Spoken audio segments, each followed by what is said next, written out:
Setelah belajar pola berulang, sekarang kita belajar pola naik dan turun. Pola naik itu berarti ketika barisannya berupa angka, maka semakin lama angkanya semakin besar. Sebaliknya, kalau pola turun, semakin lama angkanya semakin kecil. Begitu juga dengan objek atau benda. Untuk pola naik berarti bendanya semakin lama semakin besar. Kalau turun berarti semakin kecil. Nah, contohnya bagaimana? Misalkan saya punya ini, barisan bilangan 1, 4, 7, 10, 13. Menurut kalian, pola apa sih yang terjadi? Kalau kalian diminta meneruskan setelah angka 13 itu angka berapa ya?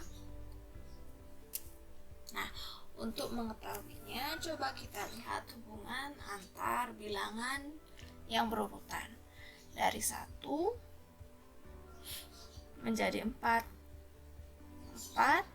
kemudian dilanjutkan dengan 7 setelahnya 10, setelah itu 13.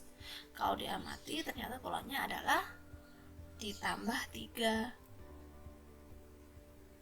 Jadi, setelah angka 13 ditambah 3 hasilnya adalah 16. Bagaimana dengan yang ini?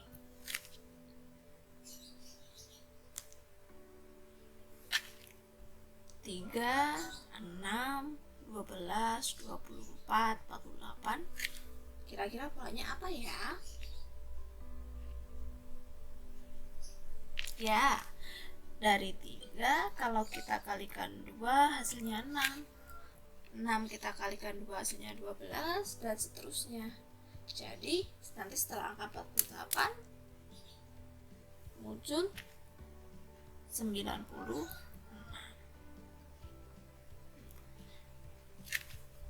Bagaimana dengan yang ini?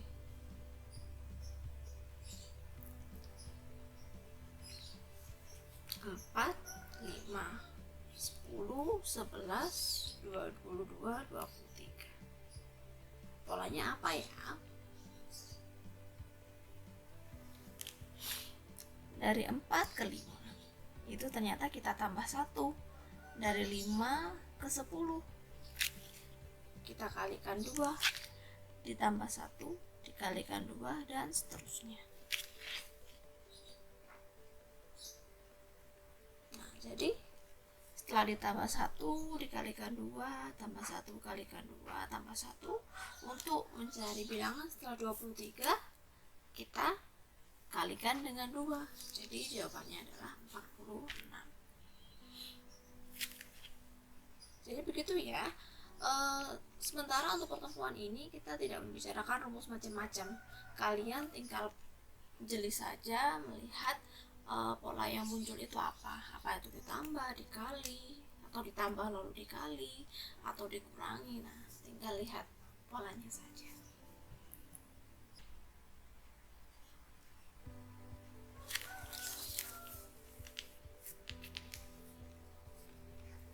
Selain penjumlahan perkalian, kita bisa mengamati pola barisan dengan melihat ciri-ciri bilangan yang muncul. Misalkan ini 1, 4, 9, 16. Bilangan apa ini? Kalau kalian ingat, mereka ini adalah bilangan kuadrat. 1 kuadrat hasilnya 1, 2 kuadrat hasilnya 4, 3 kuadrat hasilnya 9, 4 kuadrat hasilnya 16. Berarti lanjutannya adalah 5 kuadrat 25. Nah, barisan bilangan ini kita sebut dengan barisan bilangan kuadrat. Kalau yang ini,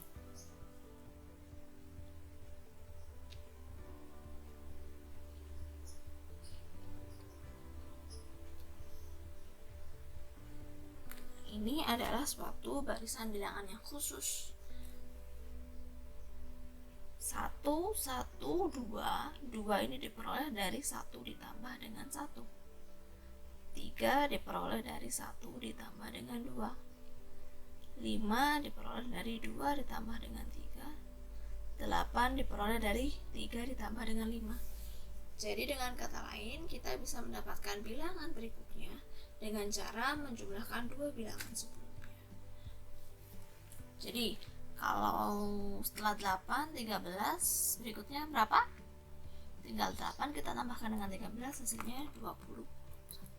Nah, ini adalah barisan bilangan khusus yang menemukan adalah Pak Fibonacci.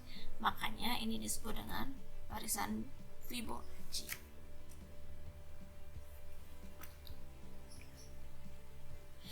Itu tadi contoh-contoh untuk barisan naik. Untuk yang turun, ya bisa kita buat juga. Bedanya kalau naik tadi kita menggunakan operasi penjumlahan atau perkalian, kalau barisan bilangan turun kita pakai pengurangan atau pembagian. Misalkan ini 10, 6, 2, negatif 2, negatif 4, polanya apa? Ya, betul. Dikurangi 4. Jadi setelah negatif 6, selanjutnya adalah negatif 10. Negatif 6 dikurangi 4, hasilnya negatif 10. Nah, kalau yang ini,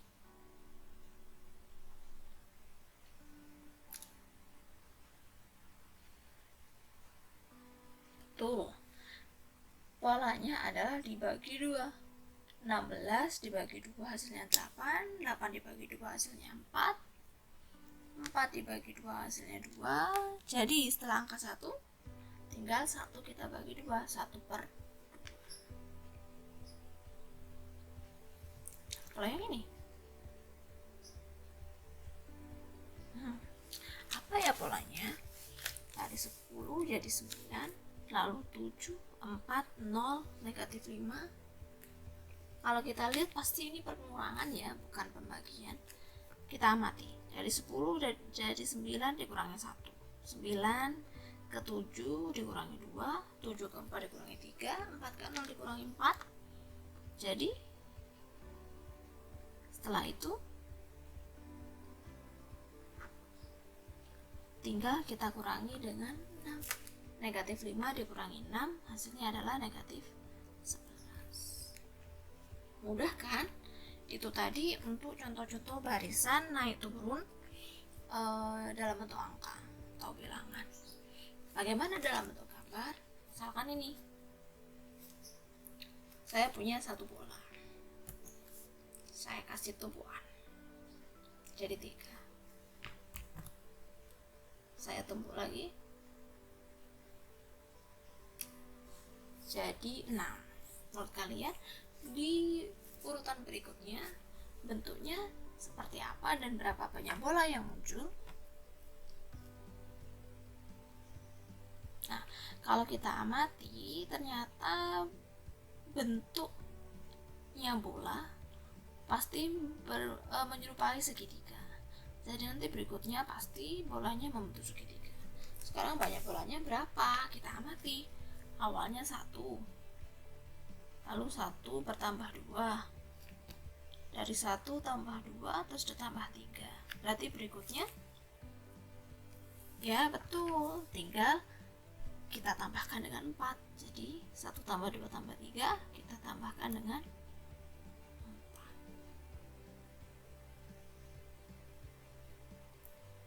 4. Bagaimana dengan yang ini? Oh maaf. Nah, karena bentuknya seperti segitiga, barisan ini disebut dengan barisan segitiga.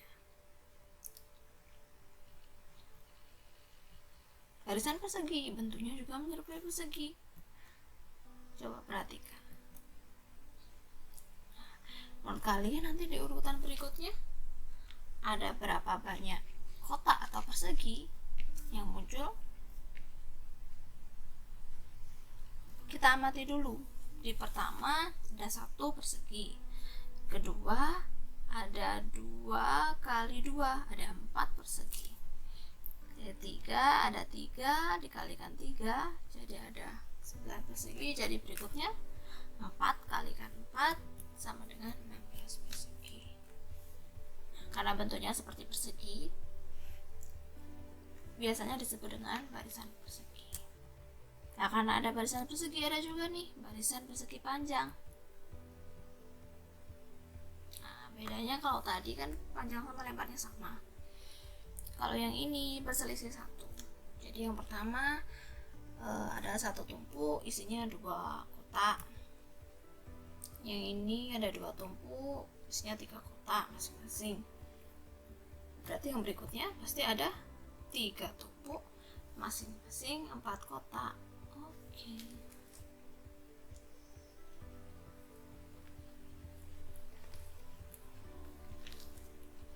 Kalau barisan yang ini nggak ada namanya sih, coba tapi kita amati. Urutan pertama ada 1, 2, 3, 4, ada 4 segitiga kecil. Di urutan kedua ternyata dari bentuk awal bertambah 3, jadi ada 7. Di urutan berikutnya dari urutan sebelumnya bertambah 3 lagi, jadi 10. Jadi berikutnya di urutan keempat ada berapa segitiga kecil? Ya, ada 13. Bentuk sebelumnya tinggal kita tambah dengan 3. 1, 2, dan 3. Mudah sekali bukan? Sekarang kalian boleh bertanya, silakan bertanya jika ada pertanyaan. Dan jika tidak ada pertanyaan, bisa langsung kita coba latihan soal. Latihan soalnya sudah saya sediakan di bagian tugas. Terima kasih.